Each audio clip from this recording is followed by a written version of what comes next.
So thanks for joining us this midday. It's a day you're going to want to pay attention to the weather. Strong thunderstorms are expected in the metro area in a matter of hours. And we want to get to Jamie, who's been watching this system for several hours this morning. Hey, Jamie. Hey there. Yes, we're going to have summer-like temperatures ahead of this cold front and more spring-like behind it. And it's right along that border where we're going to find that trigger mechanism that's going to set off these showers and thunderstorms. Clearly, you can see where things are going right now. Low 80s out ahead of the front, mid 60s behind it. So again, the clash of temperatures, there's our cold front. We've seen a little bit of very spotty rainfall in parts of Wisconsin, but otherwise it's been a little bit of cloud cover streaming by from time to time, has really been the most part what's been going on through these morning hours. But once we get into the afternoon, our attention is going to turn to isolated storms popping up in parts of Wisconsin, extending back to the west through the metro area and even into parts of southwest Minnesota. Hail and wind will still be the primary threats, but we're not going to rule out the chance of a spin-up tornado. And again, I would look to western Wisconsin for that threat right now, the way things look in the forecast models. But here we go, taking a look as you get to 3 o'clock. That's when things start to fire. But between then and about 5 o'clock is when we should see this line develop across the region. And it's going to continue to fire off these thunderstorms, as you see, will affect the metro area, moving into western Wisconsin and eventually into southeast Minnesota later on tonight. So again, as we get to that dinner hour, as we get to the evening commute, that's when things are going to get a little dicey around here, around the metro area especially. All right, it sounds like we'll have our work cut out for us tonight at 5, 6, and 6:30. Thanks, Jamie. Well, here's a crazy story out of our airport. A man jumped out of a parked Sun Country plane to get away from law enforcement. Here's what we're being told. The airport authority says the passenger was from New Brighton. He was on flight 346 from Orlando.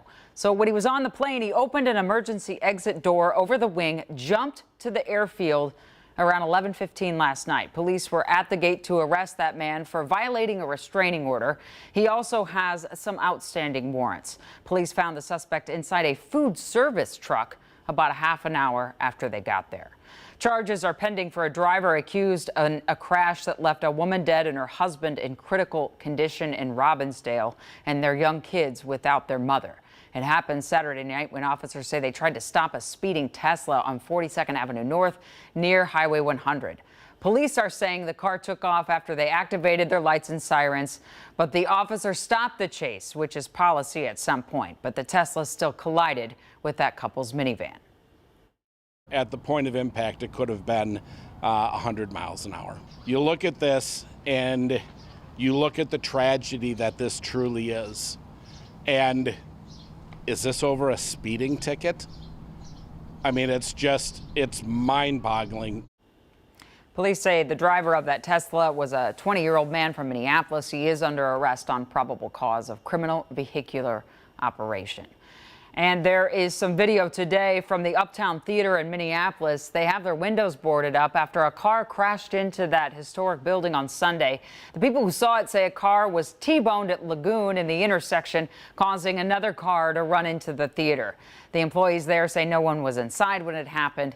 That repurposed theater just reopened a month ago after being closed for 2 years. Well, the Timberwolves are set to hold a press conference tonight at 8 o'clock to talk about the contract extension for Anthony Edwards.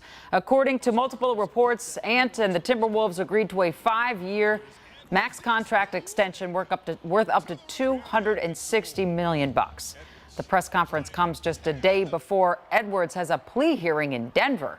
There, he's charged with assault after that incident in a game in April just after. In the video, you could see Edwards pick up the chair. He's angry, swing it through the air before he drops it. Police say that chair ended up hitting 2 women and hurting them, but not seriously. With Amazon Prime days looming, Minnesota retailers Target and Best Buy, well, they're upping the ante with their sales. Earlier today, Target Circle Week kicked off for members of Target's free-to-join Circle program. Deals on everything from groceries to electronics. The deals run through Saturday in store and online. Best Buy kicks off its Black Friday in July sale tomorrow.